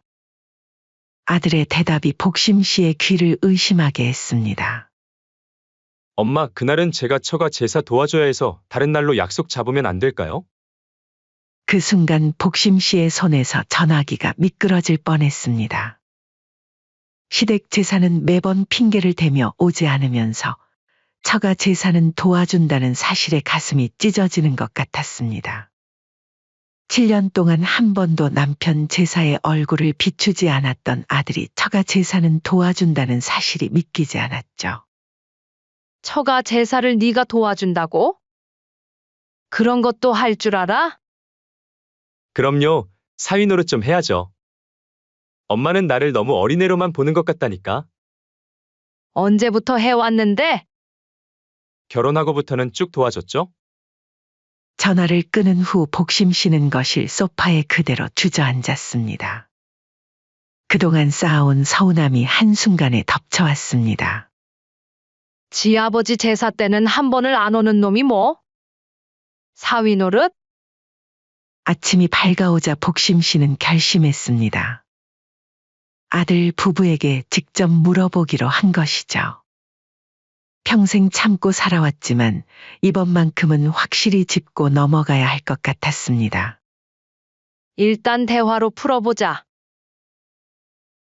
혹시 오해가 있었다면 풀고 진심을 전하고 싶었습니다. 남편 기일이 이틀 앞으로 다가온 주말 오후 복심 씨는 아들 부부의 아파트 현관 앞에 서 있었습니다. 손에는 정성껏 담은 반찬 2통이 들려 있었죠. 도미도 제기 닦는 것도 혼자 했지만 이번엔 미리 이야기하면 아들 부부가 올지도 모른다는 작은 기대 때문에 직접 찾아온 것이었습니다. 초인종을 누르고 서 있는 동안 복심 씨의 심장은 마구 뛰었습니다. 예전에는 그냥 들어가던 아들 집이었지만 이제는 허락을 구해야 하는 남의 집이 된 것 같은 기분이 들었죠. 복심 씨는 옷매무새를 가다듬으며 깊게 숨을 들이마셨습니다. 초인종 소리 뒤로 웃음소리가 들렸습니다. 즐거운 대화 소리 그리고 갑자기 멈춘 대화. 누군가 작게 속삭이는 소리가 들렸죠. 복심 씨는 그 소리가 귓가를 스치는 것을 느꼈지만 애써 무시했습니다. 어머님? 문을 연 며느리 선주의 눈이 커졌습니다. 당황한 기색이 역력했죠. 마치 원치 않는 방문객을 맞이한 듯한 표정이었습니다. 복심 씨는 가볍게 미소를 지으며 반찬통을 내밀었습니다. 너네가 좋아하는 거 좀 해왔어. 진수는 집에 있니? 며느리 선주는 어색하게 웃으며 복심 씨를 맞이했습니다. 문을 활짝 열기보다는 반쯤만 열어둔 채 몸으로 입구를 가로막고 있었죠. 아, 예. 진수 씨 집에 있어요. 근데 지금 좀. 복심 씨는 망설이는 며느리의 뒤로 거실을 힐끗 보았습니다. 테이블 위에는 반쯤 먹은 케이크와 와인 잔이 놓여 있었죠. 그냥 잠깐 들렀어. 애기도 할 겸 잠깐만 있다가도 되겠니? 아, 네. 일단 들어오세요. 며느리는 마지못해 문을 열고 복심 씨를 안으로 들였습니다. 거실에는 아들이 노트북을 펴놓고 있었죠. 엄마가 온 것을 보고 진수는 얼른 자리에서 일어났지만 그의 표정에도 당혹감이 역력했습니다. 엄마, 갑자기 웬일이세요? 그냥 지나가다가 들렀어. 반찬도 좀 가져왔고. 할애기도 있고 말이야. 복심 씨는 소파에 조심스럽게 앉았습니다. 무슨 할애기요? 별일 아니야. 그냥 아버지 기일이 내일 모레잖니. 그래서 복심 씨는 조용히 말을 꺼냈습니다. 아들의 표정이 미묘하게 변하는 것을 놓치지 않았죠. 마치 불편한 주제가 나온 것처럼 몸을 살짝 뒤로 젖히는 모습이었습니다. 진수야, 이번 기일엔 올 수 있겠니? 질문을 던진 순간 아들과 주방에서 나온 며느리의 눈빛이 마주쳤습니다. 짧은 눈빛 교환에서 복심 씨는 이미 답을 읽을 수 있었죠. 마치 미리 준비한 대답을 확인하는 듯한 눈빛이었습니다. 아들이 대답하려 망설이자 며느리가 먼저 나섰습니다. 아, 어머님. 저희 그때 오키나와 여행 가요. 항공권도 예약했고 호텔도 다 잡았거든요. 오키나와? 언제부터 계획했던 거니? 꽤 오래전부터요. 특가로 나와서 얼른 예약했거든요. 매년 반복되는 거절에 이제는 무감각해질 법도 했지만 어째서인지 오늘은 더 깊이 상처가 됐죠. 잠시 침묵이 흘렀죠. 창밖으로 들리는 바람 소리만이 정막을 채웠습니다. 아들은 어색하게 웃으며 말을 돌렸습니다. 엄마 반찬 가져오셨다고 했죠? 뭐 해오셨어요? 그런 무의미한 대화가 이어지는 동안 복심 씨의 시선은 소파 옆 테이블에 놓인 달력에 고정되었습니다. 정확히 남편의 기일 날짜에 빨간 동그라미가 쳐져 있었고 그 옆에 작은 글씨로 뭔가 적혀 있었죠. 복심 씨는 그 글씨를 읽으려 했지만 거리가 있어 잘 보이지 않았습니다. 대화 중에 무심코 달력 쪽으로 다가가던 복심 씨는 그 글씨를 볼 수 있었습니다. 장모님과 여행 출발이라고 적혀 있었죠. 가슴이 철렁 내려앉았습니다. 그때 복심 씨의 입에서 조용히 말이 흘러나왔습니다. 그나저나 저번 달엔 내 친정 제사 다녀왔다며? 단순한 질문이었지만 그 말이 떨어지자 방 안의 공기가 얼어붙는 것 같았습니다. 어머님께서 어떻게 아셨어요? 그건 저희 쪽이니까요. 아무래도 일손도 부족하고 해서요. 아, 그리고 오키나와 여행 장인 장모님이랑 같이 가니? 복심 씨가 달력을 가리키며 말했습니다. 방 안이 다시 얼어붙었습니다. 엄마, 그게 나 솔직히 서운하다. 너네는 처가 제사는 챙기면서 시댁 제사는 왜 안 챙겨주니? 가족 행사도 그래 매번 나만 혼자 냅두고 말이야. 그 말에 며느리의 미간이 찌푸려졌습니다. 불쾌감을 숨기지 않는 표정이었죠. 어머님, 요즘 자식, 며느리한테 제사 강요하는 시어머니가 어딨어요? 솔직히 말씀드리면 아버님이 제 아버지는 아니시잖아요? 어머니랑 남편이 알아서 할 일이지 저는 왜 껴요? 어이가 없어 말문이 막힌 복심 씨를 보며 며느리 선주는 계속 말을 이었습니다. 어머님도 이해하셔야 해요. 저희도 사회생활 하느라 바쁘고 또 제 친정도 신경 써야 하는데 매번 이런 일로 부담 주시면 어떡해요? 부담이라고? 그동안 참았던 감정이 조금씩 새어나오기 시작했죠. 내 아버지께서 너희 집 마련해 주신 것도 부담이니? 그 부담스러운 집에 지금 살고 있는 거니? 아들이 황급히 끼어들었습니다. 엄마, 그게 아니라 저희가 너무 바빠서 그런 거예요. 다음에는 꼭 다음에? 7년 동안 매번 다음에 했지. 그런데 한 번도 온 적 없잖니? 복심 씨의 목소리가 점점 높아졌습니다.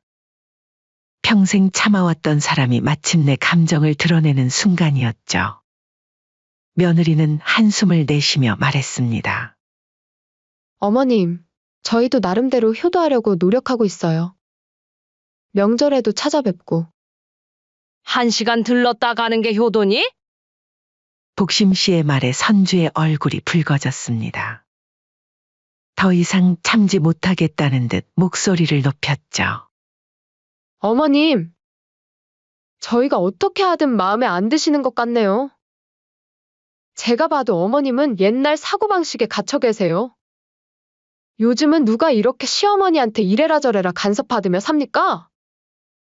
아들은 여전히 말 한마디 제대로 하지 못하고 있었습니다. 어머니와 아내 사이에서 어느 쪽도 들지 못하는 그의 모습이 복심 씨의 가슴을 더 아프게 했죠. 진수야, 넌 어떻게 생각하니? 내 아버지 제사에 오는 게 그렇게 어려운 일이니? 며느리도 며느리지만 너는 와야 하지 않니? 아들은 고개를 들지 못했습니다. 그저 손가락만 꼼지락거리며 대답했죠. 저도 바빠서 시간이 안 나서. 시간이 안 나? 처가 제사에는 시간이 나는데. 네 아버지가 하늘에서 보고 계시다면 굉장히 서운해하실 거다. 살아생전 너네 잘 살아보라고 집도 사주고 차도 사주고. 너네가 부탁하면 다 들어주셨다. 벌써 잊었니? 특히 선주 너가 더 잘 알지 않니? 우리 며느리 챙긴다고 맨날 용돈 주고. 어머니, 제가 언제 집 해달라 한 적 있나요? 시아버님이 좋다고 해주신 건데 그걸 이제 와서 왜 어머니가 따지시는 거예요? 정말 그렇게 생각하니?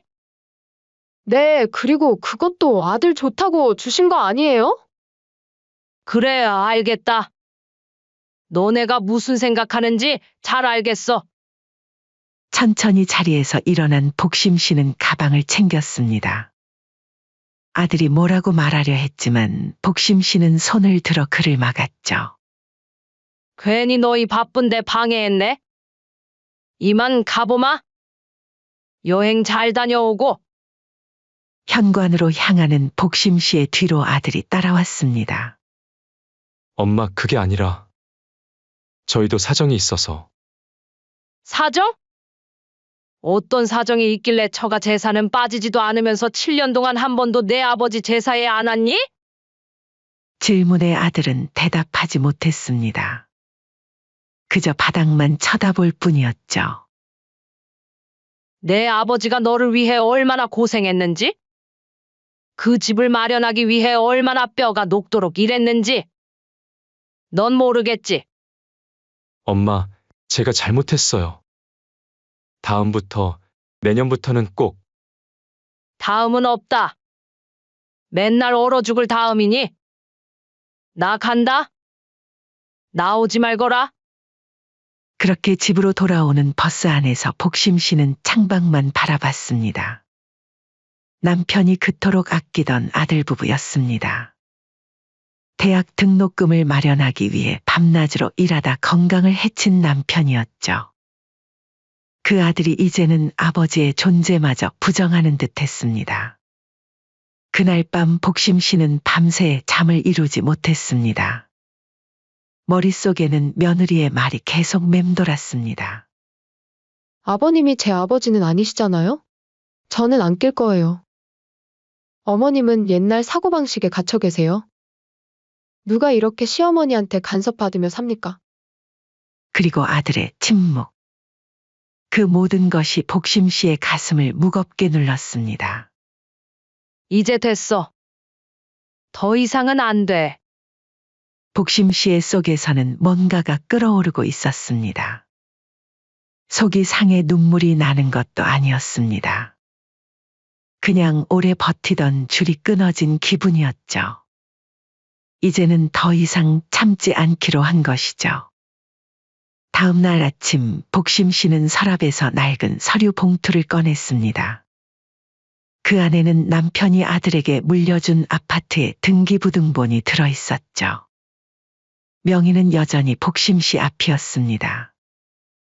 아들에게 넘기려고 했지만 아직 정리하지 않은 상태였죠. 이젠 필요 없겠네. 복심 씨는 서류를 정리하고 전화기를 들었습니다. 떨리는 손으로 아들의 번호를 눌렀죠.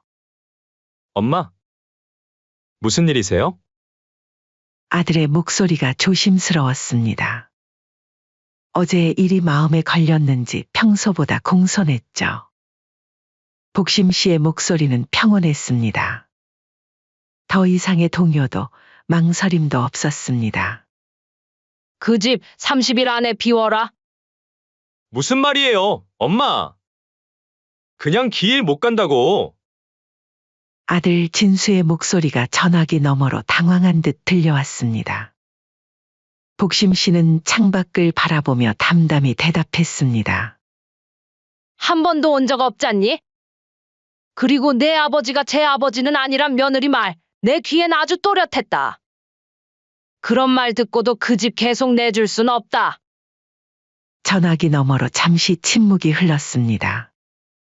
아들이 급히 변명하려 했지만 복심 씨는 이제 더 이상 들을 생각이 없었죠. 엄마, 어제는 선주가 좀 흥분해서 그런 거예요. 그런 식으로 받아들이지 마세요. 받아들이는 방식은 내가 정할 일이다. 너희는 30일 안에 그 집에서 나가거라. 복심 씨의 목소리는 차갑고 단호했습니다. 7년간 쌓아온 서운함과 전날 받은 상처가 그녀의 결심을 굳히게 했죠. 엄마, 그게 말이 돼요. 우리가 어디로 가요? 전세금도 없는데. 그건 너희가 알아서 해. 그 잘난 사돈댁에 가서 살던가.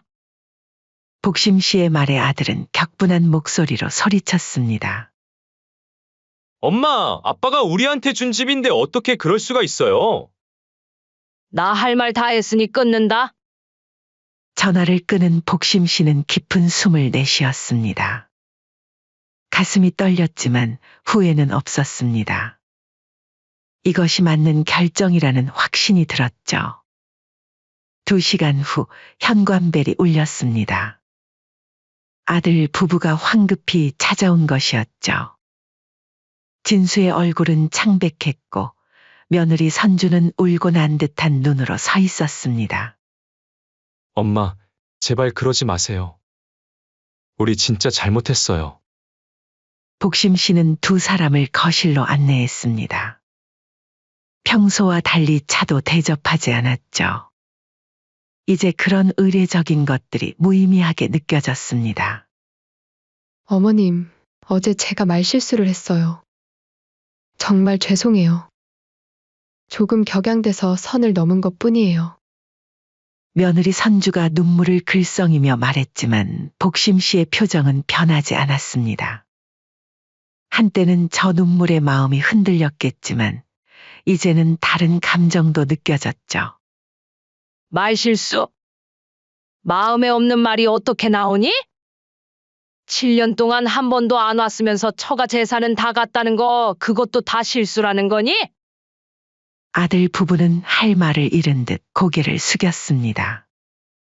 진수가 무릎을 꿇으려 했지만 복심 씨는 손을 들어 그를 막았습니다. 무릎 꿇지 마라. 내 아버지 제사상 앞에선 한 번도 무릎 꿇지 않았으면서. 어머님, 제발 한 번만 용서해 주세요. 앞으로는 제사도 꼭 모시고. 진수 씨한테 왜 이러세요? 그래도 아들인데. 부모 자식 간은 천륜이라잖아요. 아무리 잘못했다 해도 너그럽게 용서해 주세요. 맞아요, 엄마. 제가 정말 잘못했어요. 앞으로는 절대. 여태껏 그런 말 몇 번이나 들었는지 아니? 이제는 지쳤다. 진수야 며느라. 복심 씨의 단호한 목소리에 아들 부부가 동시에 말을 멈췄습니다. 그들의 얼굴에는 공포가 어렸죠. 지금까지 한 번도 본 적 없는 어머니의 모습이었으니까요. 집을 비워달라는 게 너무하잖아요. 그럼 저희는 어디서 살아요? 며느리 선주가 울음 섞인 목소리로 항의했습니다. 너희가 살 곳은 너희가 알아서 해. 안 나갈 거면 집세라도 받아야겠다. 그동안 공짜로 살게 해준 것만 해도 고마워해야지. 엄마! 아빠가 우리 준 집인데요. 진수가 소리쳤지만 복심 씨는 고개를 저었습니다. 아빠는 무슨. 네 아버지도 네가 이렇게 행동할 거 아셨으면 주지도 않았을 거다. 복심 씨는 탁자 위에 놓인 서류 봉투를 가리켰습니다. 집 내놓을 거다. 그리고 법적으로 내 집이니 비워달라는 건 정당한 요구야. 아들 부부는 말문이 막힌 듯 서로를 바라보았습니다. 며느리 선주가 먼저 마음을 추스르고 다시 시도했죠. 어머님, 우리가 정말 잘못했어요. 앞으로 제사도 꼭 모시고 시댁에 신경도 더 쓸게요. 이제 너희 진심을 믿을 수 없구나. 아들 부부의 얼굴이 무너져 내렸습니다. 진수가 복심 씨의 손을 잡으려 했지만 그녀는 손을 빼냈죠. 이제 가봐라. 더는 할애기 없다. 그리고 30일 안에 집을 비워. 안 그러면 법적 조치를 취할 수밖에 없다. 아들 부부는 망연자실한 표정으로 일어났습니다. 선주는 울음을 참지 못하고 흐느꼈고 진수는 무슨 말을 해야 할지 모르는 듯 그저 어머니를 바라봤죠. 복심 씨의 차가운 목소리에 아들 부부는 더 이상 할 말을 찾지 못했습니다. 그들은 고개를 숙인 채 현관으로 향했죠. 문이 닫히고 복심 씨는 소파에 앉아 깊은 숨을 내쉬었습니다. 가슴이 아팠지만 후회는 없었습니다. 이것이 옳은 결정이라는 확신이 들었죠. 그 뒤로도 아들 부부는 매일같이 찾아왔습니다. 때로는 무릎을 꿇고 때로는 울며 용서를 빌었죠. 사돈까지 찾아와 중재에 나섰지만 복심 씨의 결심은 흔들리지 않았습니다. 30일째 되는 날 복심 씨는 아침부터 초조했습니다. 아들 부부가 정말 나갈까? 혹시 법적 분쟁으로 번질까? 온갖 생각이 머릿속을 맴돌았죠. 오후 2시 창밖으로 이삿짐 트럭이 보였습니다. 아들 부부가 짐을 옮기고 있었죠. 복심 씨는 그 모습을 담담히 지켜봤습니다. 가슴이 아팠지만 이것이 옳은 일이라고 스스로를 다독였습니다. 진수가 마지막 짐을 트럭에 싣고 아파트 현관을 올려다봤습니다. 복심 씨의 창문을 향해 고개를 숙이는 듯했죠. 그렇게 아들 부부가 이사를 나간 지 일주일이 지났습니다. 복심 씨는 부동산에 들러 아파트를 전세로 내놓았습니다. 몇 달 후면 계약이 성사될 것이라고 했죠. 그 돈으로 노후를 준비할 생각이었습니다. 집으로 돌아오는 길, 복심 씨는 문득 아들의 소식이 궁금해졌습니다. 어디서 살고 있을까? 잘 지내고 있을까? 하지만 금세 그런 생각을 털어냈죠. 이제 그만 신경 써야지. 한편 아들 진수 부부는 강남에서 멀리 떨어진 작은 전세방으로 옮겼습니다. 살던 아파트에서 전세방으로 이사하며 가구 반은 처분해야 했고 짐은 절반도 정리하지 못한 채 떠났죠. 좁은 공간에 짐이 가득했습니다. 선주는 매일 눈물로 하루를 시작했고 진수는 무거운 어깨로 출근했습니다. 어떻게 이렇게 됐어요? 우리가 뭘 그렇게 잘못했다고. 며느리의 한탄에 아들 진수는 대답하지 못했습니다. 처가 쪽에도 몇 번 도움을 청했지만 막상 어려울 때 그쪽도 등을 돌렸습니다. 공간이 없다며 거절하더니 연락마저 뜸해졌죠. 이제야 그들은 깨닫고 있었습니다. 정작 자신들이 소중히 여겼던 사람들은 어려울 때 곁에 없다는 것을. 그렇게 1년 후 남편 8번째 기일이 다가왔습니다. 복심 씨는 여느 때와 다름없이 혼자서 제사 준비를 시작했습니다. 아들이 오지 않을 것을 알기에 이전보다 간소하게 준비했지만 정성만큼은 여전했죠. 도미찜, 북엇국, 밥 한 그릇. 제사상은 소박했지만 복심 씨의 마음은 더는 허전하지 않았습니다. 그래, 이젠 내 할 일만 하자. 누구 오겠거니 기대도 말고. 제사 준비를 마치고 나니 해가 저물었습니다. 창밖으로 어둠이 내려앉고 있었죠. 복심 씨는 제사상을 바라보며 잠시 생각에 잠겼습니다. 문득 초인종 소리가 들렸습니다. 이런 시간에 누구일까? 복심 씨는 의아한 표정으로 문을 열었습니다. 문 앞에 아들 진수가 서 있었습니다. 손에는 작은 꽃다발이 들려 있었고 얼굴은 창백했죠. 술 냄새는 나지 않았습니다. 엄마, 아버지 제사 지내려고 회사 끝나자마자 왔어요. 복심 씨는 말없이 아들을 바라봤습니다. 진수의 눈에는 진심이 어려 있었죠. 하지만 복심 씨는 더 이상 기대하지 않겠다고 다짐했던 참이었습니다. 왜 왔니? 아버지께 인사드리러요. 오랜만에. 복심 씨는 잠시 망설이다 문을 활짝 열어주었습니다. 진수는 조심스럽게 집 안으로 들어왔죠. 거실에 차려진 제사상을 보고 잠시 멈춰 섰습니다. 아버지, 진수의 눈가에 눈물이 고였습니다. 그는 천천히 제사상 앞에 무릎을 꿇었죠. 아버지, 제가 많이 늦었습니다. 정말 죄송합니다. 진수는 진심을 담아 절을 올렸습니다. 그동안 바쁘다는 핑계로 혹은 귀찮다는 이유로 한 번도 하지 않았던 절을 이제야 올리는 것이었죠. 복심 씨는 묵묵히 그 모습을 지켜봤습니다. 더 이상 바라는 것도 기대하는 것도 없었지만 이렇게라도 찾아오는 것이 나쁘지는 않았습니다. 밥 먹고 가렴. 네, 엄마. 간단한 저녁을 함께 먹으며 두 사람은 별다른 대화를 나누지 않았습니다.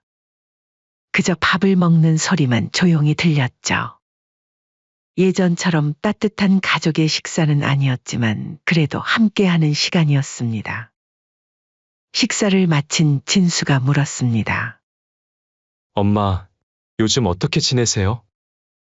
다르게 있겠니? 그럭저럭 잘 지내고 있어. 선주는 어떻게 지내니? 그냥 그래요. 적응하느라 힘들어하지만.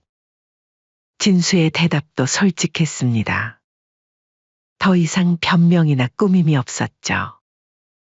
식사를 마치고 진수는 집을 나섰습니다. 현관문 앞에서 그는 잠시 머뭇거리더니 고개를 숙였습니다. 엄마, 정말 죄송해요. 이제야 깨달았어요. 복심 씨는 아무 말도 하지 않았습니다. 그저 가볍게 고개를 끄덕였을 뿐이었죠. 더 이상의 용서나 화해의 말은 필요하지 않았습니다. 이제는 서로 다른 삶을 살아가는 것을 인정하는 것이 중요했으니까요. 다음에 또 올게요. 그래, 알겠다.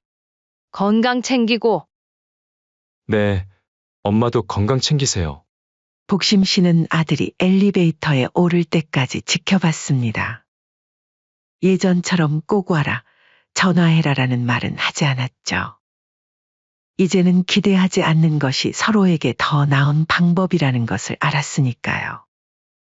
문을 닫고 돌아선 복심 씨는 제사상을 정리하며 이상하게도 마음이 편안해졌습니다. 아들에 대한 기대와 실망 그리고 서운함에서 벗어나니 오히려 더 자유로워진 기분이었죠. 그날 밤 복심 씨는 식탁을 정리하며 혼잣말을 했습니다. 지금은 조용해서 오히려 편안해. 창밖에는 찬바람이 불었고 복심 씨는 천천히 방으로 들어가 불을 끄고 이불을 덮었습니다. 오늘따라 잠이 잘 올 것 같았습니다. 이제 제삿날마다 아들은 조용히 찾아왔고 복심 씨는 조용히 맞이했습니다. 더 이상의 기대도 서운함도 없는 담담한 관계. 어쩌면 이게 서로에게 가장 좋은 방법이었는지도 모릅니다.